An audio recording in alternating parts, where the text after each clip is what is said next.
Dios te bendiga a todos en esta tarde, que la paz de Dios esté reposando sobre sus vidas de una manera poderosa y especial. Hoy es un día maravilloso porque vamos a estudiar la palabra de nuestro Dios, así que vamos a comenzar de una vez.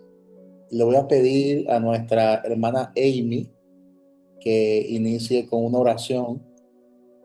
Nuestra hermana Amy, por favor, para que nos presente en oración. Amén. Padre, te damos gracias, glorificamos y exaltamos tu santo y bendito nombre. Gracias, Señor, por permitirnos estar aquí a cada uno de nosotros y gracias, Padre, por el privilegio que tú nos has dado de poder compartir y entender tu palabra. Señor, te pedimos que seas tú abriendo nuestros oídos y nuestros ojos espirituales, nuestro entendimiento, Señor, para que podamos entender lo que tú nos has traído el día de hoy. Te damos bienvenida y entrada, Señor, en el nombre poderoso de Jesús. Amén.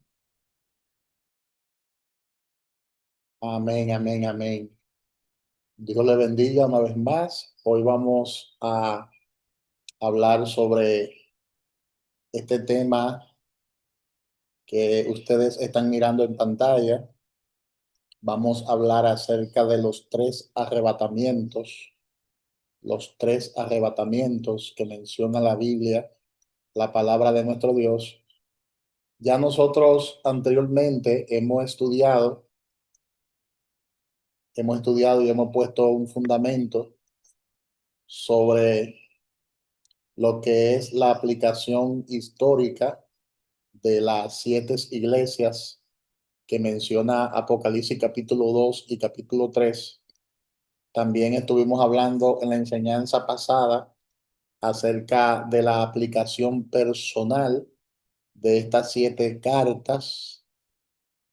Y hoy vamos a comenzar a poner un fundamento antes de hablar de la aplicación doctrinal de esas siete cartas. Entonces, en nuestro bosquejo vamos a estar hablando acerca de estos tres arrebatamientos que la palabra de Dios menciona. Número uno, el arrebatamiento de los santos del Antiguo Testamento. Número dos, el arrebatamiento de los santos de la iglesia. Ese es el arrebatamiento que nosotros estamos esperando. Y número tres, el arrebatamiento de los santos de la tribulación.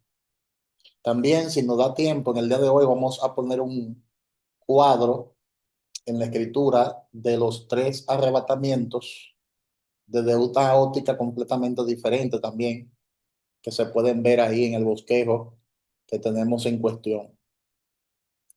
Aquí hay un diagrama de lo que vemos en esta gloriosa enseñanza.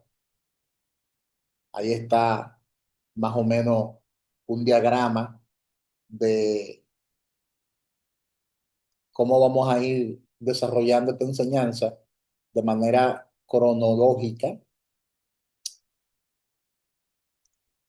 Gloria a Dios. Básicamente de eso es que vamos a hablar en el día de hoy.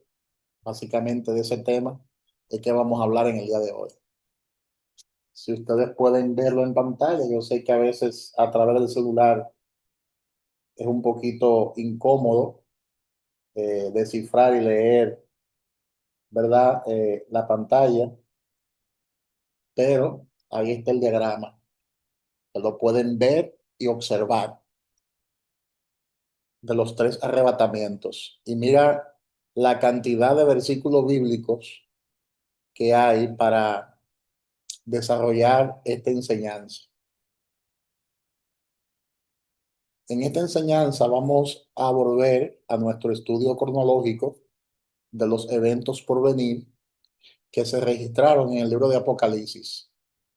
Según la aplicación histórica de Apocalipsis capítulo 2 y capítulo 3, sabemos que Cristo mandó las siete cartas a siete iglesias literales en Asia Menor.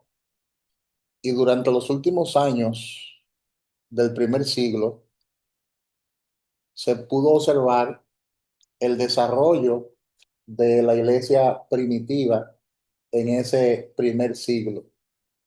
Amén. Se pudo observar muy bien cómo la iglesia se fue desarrollando a través de las edades. Y también estuvimos observando la aplicación personal de estos mismos dos capítulos, Apocalipsis capítulo 2 y capítulo 3, y sabemos que las siete cartas nos muestran siete diferentes tipos de cristianos que pueden existir hoy en día. Y también estuvimos observando en la enseñanza pasada un bosquejo de siete diferentes periodos de la historia y el desarrollo de la iglesia, desde el primer siglo hasta el día de hoy. Todo eso lo estuvimos mirando en la enseñanza pasada. Entonces, para nosotros comenzar a hablar acerca de lo que es la aplicación doctrinal de Apocalipsis capítulo 2 y Apocalipsis capítulo 3, porque esta enseñanza de Apocalipsis capítulo 2 y capítulo 3, desde el punto de vista doctrinal, trata acerca de la historia futura, trata acerca de la historia futura. Entonces, porque acuérdese que Apocalipsis es un libro de revelación, ya que anuncia los eventos por venir. Entonces, después de que la iglesia sea arrebatada, es decir, después de nuestro arrebatamiento, va a comenzar un periodo completamente diferente, completamente nuevo, donde habrán personas con esas características que menciona el libro de Apocalipsis en su capítulo 2 y en su capítulo 3. Es decir, que habrá iglesia en este periodo de tribulación y de gran tribulación. Habrán personas como lo de Éfeso, habrán personas como lo de Esmirna, habrán personas como lo de Pérgamos, como lo de Tiatira, etcétera, etcétera, etcétera. Y por eso es importante que nosotros, antes de entrar profundamente a lo que es la aplicación doctrinal, conozcamos los diferentes arrebatamientos que la Biblia menciona. Porque hay personas que piensan que solamente hay un solo arrebatamiento y no es así. Hay más de uno, hay más de uno, hay más de uno. Y nosotros debemos entender esto muy bien. Hay más de un arrebatamiento. Porque hay que entender esta parte para trazar bien y para no salirnos del contexto de lo que vamos a estudiar en los próximos días. Cuando podamos entender cada uno de estos diferentes arrebatamientos y podamos analizarlo bien en detalle, entonces vamos a poder entender el aspecto doctrinal de las siete cartas que se le escribirán o se le escribieron a las siete iglesias que estarán durante el tiempo de tribulación, según lo que plantea el libro de Apocalipsis, capítulo 2 y capítulo 3. De manera que vamos a mencionar ahora cuáles son esos arrebatamientos que la Biblia, la palabra de Dios menciona. Ahora, yo sé que usted se estará preguntando, pero pastor, ¿por qué tenemos que estudiar los tres arrebatamientos para entender la aplicación doctrinal de Apocalipsis capítulo 2 y de Apocalipsis capítulo 3? ¿Por qué hay que estudiar los tres arrebatamientos? ¿Por qué?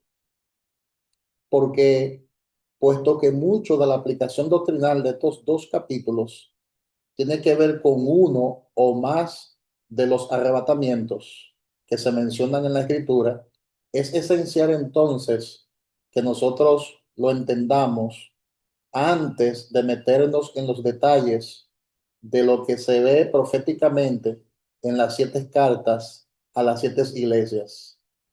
Entonces, por eso es importante uno colocar un buen fundamento antes de comenzar a darle básicamente los detalles de la aplicación doctrinal de esos dos capítulos de Apocalipsis, capítulo 2 y capítulo 3. Tenemos que colocar un fundamento esencial un fundamento esencial, y para ello tenemos que tener conocimiento de los tres arrebatamientos que la palabra de Dios, ¿verdad?, menciona. Entonces, el primer arrebatamiento del que vamos a hablar es del arrebatamiento preiglesia, o sea, el arrebatamiento de los santos del Antiguo Testamento.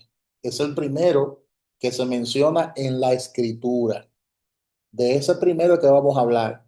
Luego vamos a hablar del segundo, que es el arrebatamiento pretribulación, que es el arrebatamiento de los santos de la época de la iglesia, es el que nosotros estamos esperando, ese es el nuestro, y es el evento que nosotros estamos, ¿verdad?, esperando, y es lo próximo a acontecer en el calendario profético de Dios, y ese arrebatamiento puede suceder en cualquier momento. Y el tercero es el arrebatamiento post-tribulación de los santos del mismo tiempo, ¿verdad? De esos que estarán en los tiempos de tribulación. Entonces, este tercer arrebatamiento es post-tribulación de los santos del mismo tiempo, la tribulación de la que habló el profeta Daniel, la 70ª semana de Daniel, en Daniel 9:27. Entonces, ese arrebatamiento es el que menciona la palabra de Dios en muchos textos de la Biblia, en muchos versículos de la palabra de Dios. Entonces, vamos a hablar del primero, luego del segundo y luego del tercero. Y luego del tercero. Vamos a comenzar con el primero. El arrebatamiento de los santos del Antiguo Testamento. Vamos a leer la palabra en Primera de Corintios, capítulo 15, versículo 20 hasta el 23. Primera de Corintios, capítulo 15, del 20 al 23. Del 20 al 23. ¿Quién lo puede leer? ¿Quién lo puede leer? Quiero que estén activos y activas para leer los versículos de la palabra de Dios y que todos participemos. Amén, estamos activos. Aleluya. Primera de Corintios 15, del 20 al 23. ¿Quién lo puede leer? Sí, yo lo puedo leer. Amén. La palabra de Dios se lee en nombre del Padre y del Espíritu Santo. Mas ahora Cristo ha resucitado de los muertos, primicias de los que durmieron en hecho. Porque por cuanto la muerte entró por un hombre, también por un hombre la resurrección de los muertos. Porque así como en Adán todos mueren, también en Cristo todos serán vivificados. Pero cada uno en su debido orden. Cristo, las primicias, luego lo son de Cristo en su venida. Amén, amén, amén. ¿Te das cuenta lo que el texto dice? Vamos a comenzar a explicar el texto.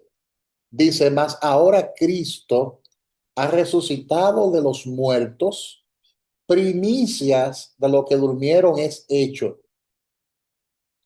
Primicia de los que durmieron es hecho. Luego dice, pero a cada uno en su debido orden. Y dice Cristo las primicias y luego lo que son de Cristo en su venida. Entonces, este primer arrebatamiento es como las primicias de una cosecha. Una cosecha siempre empieza con las primicias. Lo primero que se recoge antes de la gran cosecha es la primicia. Entonces, la Biblia dice que Cristo es las primicias de los que durmieron. Cristo es las primicias de la resurrección. Y cuando él salió de la tumba, arrebató, escuche esto, arrebató a los santos del Antiguo Testamento. O sea, todo el que murió en él, todo el que murió en el Señor, antes de él morir en la cruz del Calvario, fueron todos arrebatados. Y la pregunta es, ¿de dónde fueron arrebatados? ¿De dónde fueron tomados? Entonces, el libro de Efesios dice que cuando Cristo resucitó después de los 3 días en el sepulcro, que él arrebató, dice la palabra, a los de la cautividad. Cristo arrebató a los de la cautividad, a los de la cautividad. Y ese arrebatamiento se conoce como el primero de lo que vamos a estudiar hoy. el arrebatamiento de los santos del Antiguo Testamento. Se conoce como el arrebatamiento pre-iglesia, porque la iglesia todavía no existía. La iglesia existió después que Cristo murió, resucitó y ascendió. Ahí comenzó la iglesia de manera formal. Pero antes de eso, la iglesia no existía, por eso se conoce este primer arrebatamiento, que ya ese arrebatamiento pasó como el arrebatamiento pre-iglesia. Vamos a ver qué dice Efesios capítulo 4 del 8 al 10. Alguien que lo lea. Efesios 4 del 8 al 10.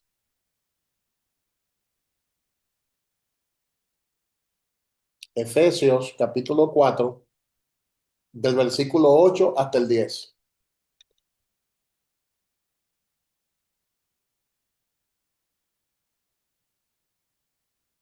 Amén. Amén. Dice, en el nombre de Jesús, por lo cual dice, subiendo a lo alto, llevé cautiva la cautividad y dio dones a los hombres. Y eso de que subió, que es sino también que había descendido primero a las partes más bajas de la tierra. El que descendió es el mismo que también subió por encima de todos los cielos para llenarlo todo. Los de la cautividad, observe bien esto, los de la cautividad eran los santos del Antiguo Testamento que eran cautivos en el Seol, es decir, en el Hades, hasta que Cristo se presentó a sí mismo como el sacrificio sustituto y perfecto por sus pecados, aunque la sangre de los sacrificios de animales cubría el pecado, no lo limpiaba, no lo quitaba en el Antiguo Testamento, pero Jesús fue y se presentó ante ellos para cumplir el propósito de llevar cautiva la cautividad, de llevar cautiva la cautividad. Acuérdense que en el Antiguo Testamento, cuando las personas ofrecían sus sacrificios, el pueblo era expiado de sus pecados. Es decir, que el pecado quedaba cubierto, no era redimido de sus pecados. Entonces, para ellos poder salir de ese lugar conocido como el Seol o el Hades, donde estaba también el seno de Abraham, Cristo tenía primero que morir y resucitar para entonces producir ese traslado. El Señor tenía que morir en la cruz para redimir esas personas que estaban ahí cautivas desde hace muchísimos años. ¿Por qué? Porque el pecado en el Antiguo Testamento, según Hebreos capítulo 10, versículo 1 del 4, el pecado no era borrado, sino que era cubierto. Dice la palabra en Hebreos 10, del 1 al 4, porque la ley, teniendo la sombra de los bienes venideros, no la imagen misma de las cosas, nunca puede, por los mismos sacrificios que se ofrecen continuamente cada año, hacer perfectos a los que se acercan. De otra manera, cesarían de ofrecerse. Pues los que tributan, dice la palabra, los que tributan este culto limpio una vez, no tendría ya más conciencia de pecado. Pero en estos sacrificios cada año se hace memoria de los pecados, porque la sangre de los toros y de los machos cabríos no puede quitar los pecados. Es decir, solo la sangre de Cristo pudo lavarles de todos sus pecados y dejarlos libres, dejarlos justificados para estar en la presencia de Dios. De manera que podemos observar que una vez que Cristo se sacrificó, los santos de antes de su resurrección pudieron salir libres de su cautividad e ir al tercer cielo para estar en la mera presencia de Dios, en la misma presencia de Dios. Por eso la palabra dice, pero estando ya presente Cristo, sumo sacerdote de los bienes venideros, y por el más amplio y más perfecto tabernáculo, no hecho de mano, es decir, no de esta creación, y no por sangre de machos cabríos, ni de becerros, sino por su propia sangre, entró una vez para siempre en el lugar santísimo, habiendo obtenido eterna redención. Lo dice el libro de Hebreos en su capítulo 9, versículo 11 al 12. Es decir, que los que murieron antes de la resurrección de Cristo Entonces se fueron a un lugar que la Biblia llama el Seor en hebreo. Eso es en el Antiguo Testamento. Y se llama también ese mismo lugar el Hades, que es la palabra griega en el Nuevo Testamento. Dice el Salmo 16:10 dice, porque no dejará mi alma en el Seol, ni permitirás que tu santo vea corrupción. Es decir, que los santos como David, un ejemplo, como Abraham, como Moisés, como Josué, todas esas personas estaban descansando en el Seol. Los santos estaban en el Seol, según Salmo 16:10. Se fueron al Seol, pero tenían la esperanza de un día salir de ahí, como lo vemos en la palabra de David. Dice David, no dejará mi alma en el Seol, ni permitirás que tu santo vea corrupción. Y ese mismo versículo, el apóstol Pedro lo citó en el Nuevo Testamento durante su famoso discurso el día del Pentecostés. Dice Hechos 2:27, porque no dejará mi alma en el Hades, ni permitirá que tu santo vea corrupción. Lo mismo dice. Lo único es que se intercambian la palabra. En vez de Seol, el Nuevo Testamento usa la palabra Hades. Hades. Porque Seol viene del hebreo y Hades viene del griego, pero se está refiriendo al mismo lugar. Ahí descansaban los muertos, ahí descansaban los muertos en el Antiguo Testamento. Entonces es importante entender que además de los santos del Antiguo Testamento, todos los inconversos también se fueron allá al Seol, al Hades. Se fueron al Seol, se fueron al Hades. Abigail levanta su mano, ¿quiere preguntar algo? Sí, tengo una pregunta, pastor. Sí. La pregunta es que como usted está explicando lo de Seol del Antiguo Testamento, que estaba en un lugar de descanso, ¿verdad? Después de haber muerto. Entonces, actualmente, si una persona en Cristo muere, ¿viene estando en el Seol, en el lugar de descanso, o no es lo mismo? No, yo lo voy a explicar más adelante. Yo sé lo que tú quieres preguntar, porque antiguamente cuando una persona moría en Cristo, iba a parar a ese mismo lugar llamado el Hades, llamado al Seol, pero ya Mm. ahora, en tiempo presente, cuando una persona muere en Cristo, va a parar al paraíso, porque Jesús produjo un traslado, que es lo que se llama como arrebatamiento. Jesús arrebató a los que estaban allí en el Seol, a los que estaban allí en el Hades. Pero eso lo voy a explicar con detalle en unos minutos. Ok.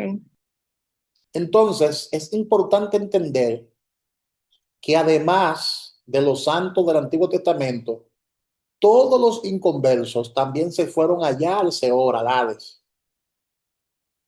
Dice la palabra en Salmo 9:17, los malos serán trasladados al Seol, todas las gentes que se olvidan de Dios. De manera que este lugar llamado el Seol era el lugar donde los muertos iban a parar, tanto los muertos que morían en el Señor como aquellos que morían fuera de Cristo, fuera del Señor. Ambos grupos, los salvados y los impíos, iban a parar al Hades, iban a parar al mismo lugar, iban a parar al Seol. Era considerado el Seol como el lugar de los muertos. Ahora es importante destacar que ese lugar tenía dos compartimientos separados por una gran cima, como si fuera un gran pozo. Y vamos a verlo ahora en la palabra. Vamos a verlo en la palabra. Alguien que busque Lucas 16, del 22 al 26, para que lo estudiemos y lo leamos. Lucas, capítulo 16, desde el 22 hasta el 26. ¿Quién lo lee?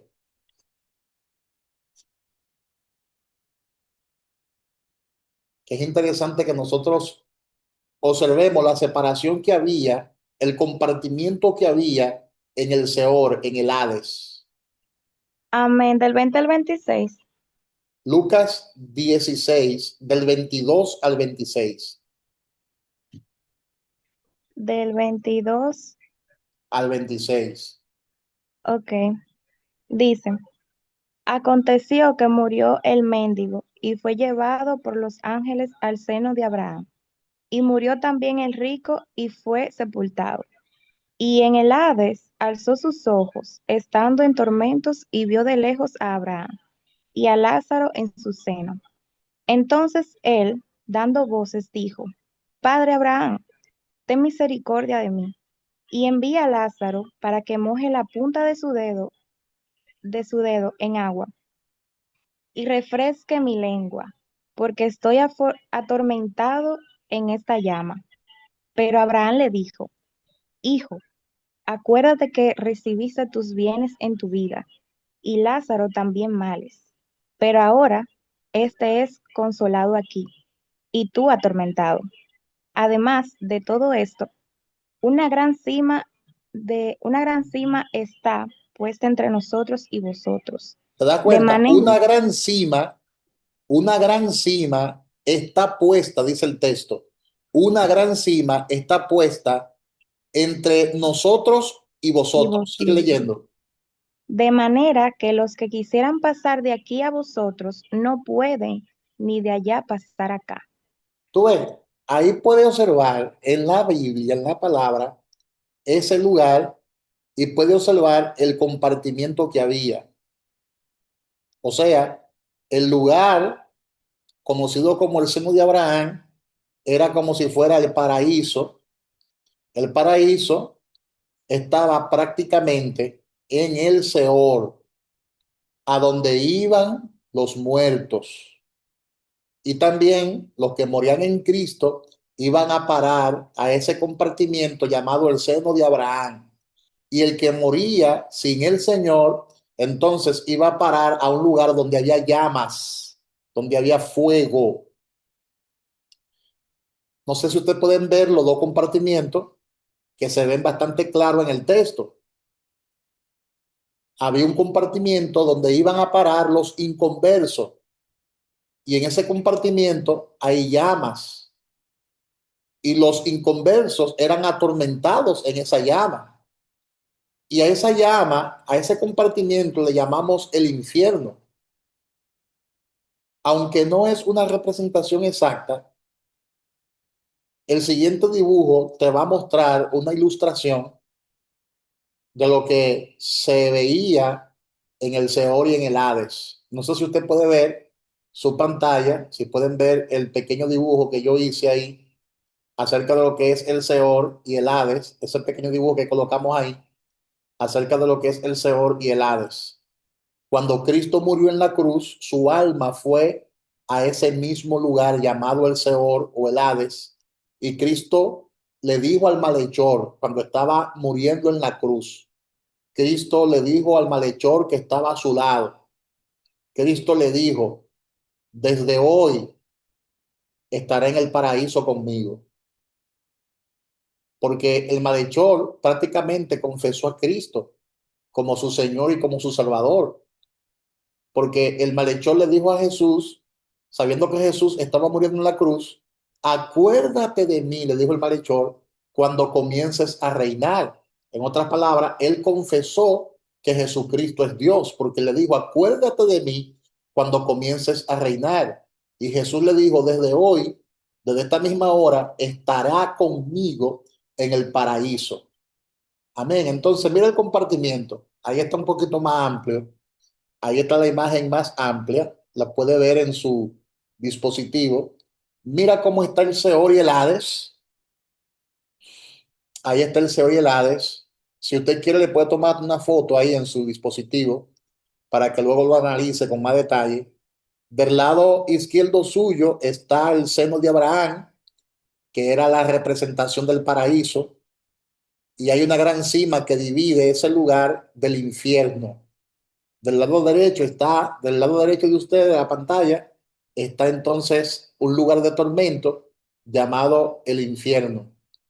Entonces, en el lado izquierdo, que es donde está el paraíso, el seno de Abraham, ahí van a morar, ahí caían las almas de los que morían en Cristo o en el Señor.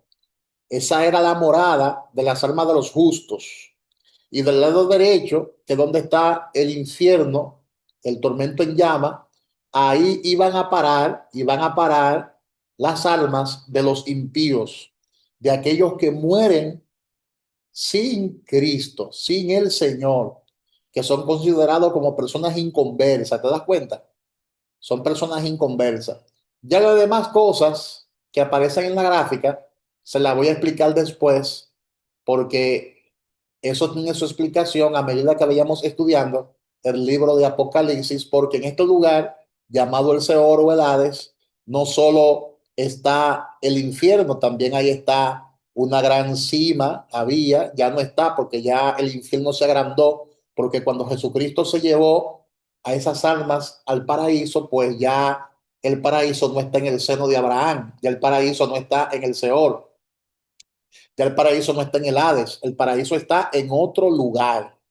Y le vamos a mostrar después en otras enseñanzas que este lugar, conocido como el Seol o el Hades, en ese lugar hay puertas que están cerradas con llaves. Le vamos a mostrar eso, pero también le vamos a mostrar que en ese lugar hay fosa, en ese lugar hay un pozo, en ese lugar hay un abismo, también en ese lugar es donde está la muerte y la profundidad de la tierra. La muerte está ahí en lo profundo de la tierra.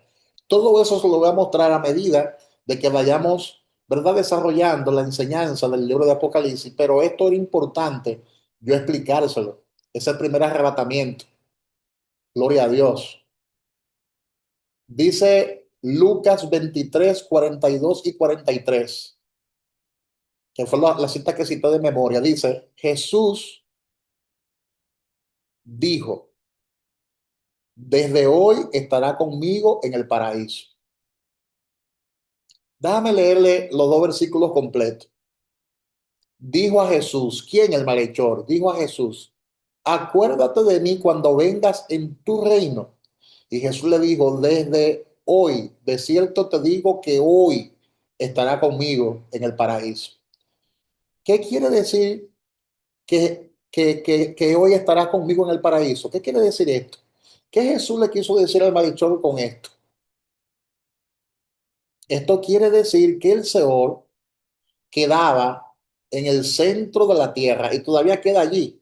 El Seol queda en el centro de la tierra, porque después de su muerte, Cristo pasó los siguientes 3 días y 3 noches en el corazón de la tierra. Dice Mateo 12:40, porque como estuvo Jonás en el vientre del gran pez 3 días y 3 noches, así estará el Hijo del Hombre en el corazón de la tierra 3 días y 3 noches. Entonces, antes de continuar, tenemos que entender que Cristo no fue al infierno. O sea, Él no fue a sufrir los tormentos del infierno. No, porque Él no tuvo que sufrir ese infierno. Es lo que uno presume, ¿verdad?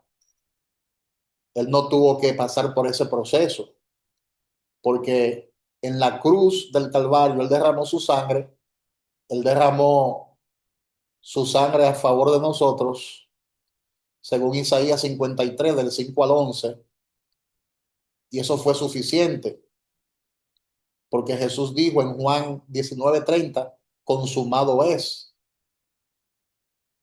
consumado es, en otras palabras, ya todo está realizado, no hay más nada que hacer.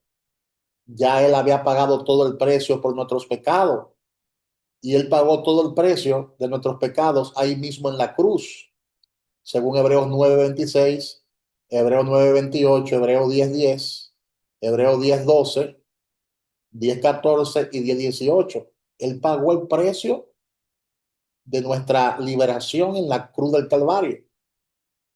De manera que aunque Cristo fue al Seol, no fue al infierno para sufrir en las llamas como si fuera un inconverso de toda la época. No, no, no, no, no. Él fue al paraíso, él fue al seno de Abraham, que se conocía como el seno de Abraham.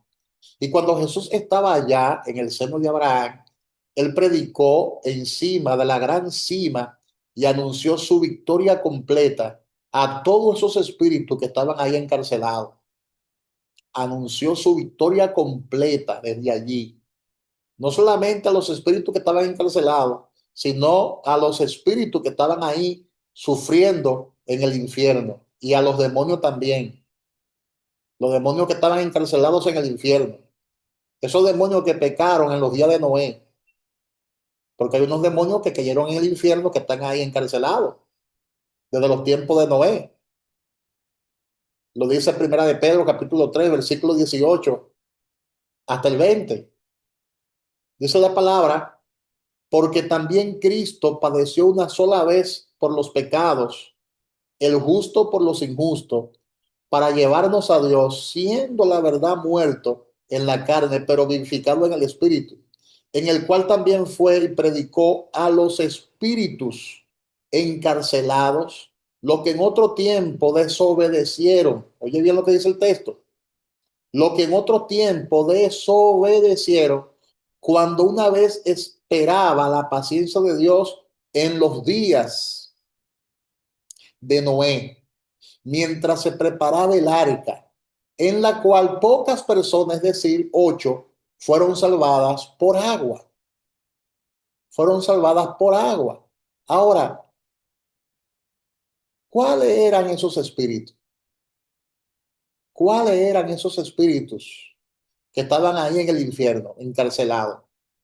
Estos son los ángeles caídos que tomaron cuerpos físicos para cohabitar con las mujeres y producir una raza de gigantes. Siempre el enemigo ha tratado de estorbar y corromper el plan de Dios para hacer llegar la simiente de la mujer, que es el Mesías o el Salvador del mundo prometido, desde Génesis capítulo 3, versículo 15, hasta el Nuevo Testamento. Hay varios versículos que hablan de la simiente prometida, la cual es Jesucristo. Lo dice Génesis 3:15, Génesis 6 del 1 al 4, segundo de Pedro 2 del 4 al 5, Judas 6:7. Habla sobre esos ángeles que pecaron, que desobedecieron y que trataron de estorbar el plan de Dios. Jesús murió en la cruz y después de durar 3 días en el sepulcro, dice la palabra que Cristo no se quedó allí, la tierra tuvo que vomitarlo, Cristo resucitó y arrebató, escucha bien esto, y arrebató a los santos que estaban en el seno de Abraham, lo trasladó de allí a otro lugar. Ahora el paraíso ya no está en el seno, o sea, el paraíso ya no está en el Seol, el paraíso ya no está en el Hades, el paraíso ahora está en el tercer cielo. Y lo vamos a ver en un ratico, en unos minutos vamos a ver dónde está el paraíso ahora. Está en el tercer cielo, ya no está en el centro de la tierra, sino que está en el tercer cielo. Y las almas salvadas, esas almas salvadas desde la antigüedad, también están en el tercer cielo. Pero vamos a ver qué dice Efesios 4, del 8 al 10. Lo vamos a leer de nuevo. Dice, por lo cual dice, subiendo a lo alto, llevó cautiva la cautividad y Dios dona a los hombres. Y eso de que subió, ¿qué es? Sino que también había descendido primero a las partes más bajas de la tierra. El que descendió es el mismo que también subió por encima de todos los cielos para llenarlo todo. Es decir, que mira el traslado, mira el arrebatamiento que el Señor produjo allí. Cuando Cristo muere en la cruz, Él va directamente, su espíritu y su alma van directamente al centro de la tierra, van directamente al Seol, va directamente al Hades, el lugar donde los muertos descansan. Y dice la palabra que lleva cautiva la cautividad. Dice que había descendido primero a las partes más bajas de la tierra. Y ese que descendió es el mismo que también subió por encima de todos los cielos. La palabra cielos está en plural. O sea, él bajó a las profundidades del Hades, allá en la parte más baja de la tierra, trasladó todas esas almas, arrebató a todas esas almas y la llevó consigo. La llevó consigo. Gloria a Dios. La llevó consigo. llevó cautiva la cautividad que consistía en todos los santos, desde Adán hasta el malhechor arrepentido que murió crucificado junto a él en la cruz. Todos los que tenían salvación antes de la cruz estaban esperando el sacrificio de Cristo. Por lo tanto, cuando Cristo resucitó, todos los santos pudieron salir de su cautividad y ahora están en el paraíso, que en aquel tiempo se conocía como el seno de Abraham. Ese lugar ya no se conoce como el seno de Abraham, se conoce como el paraíso.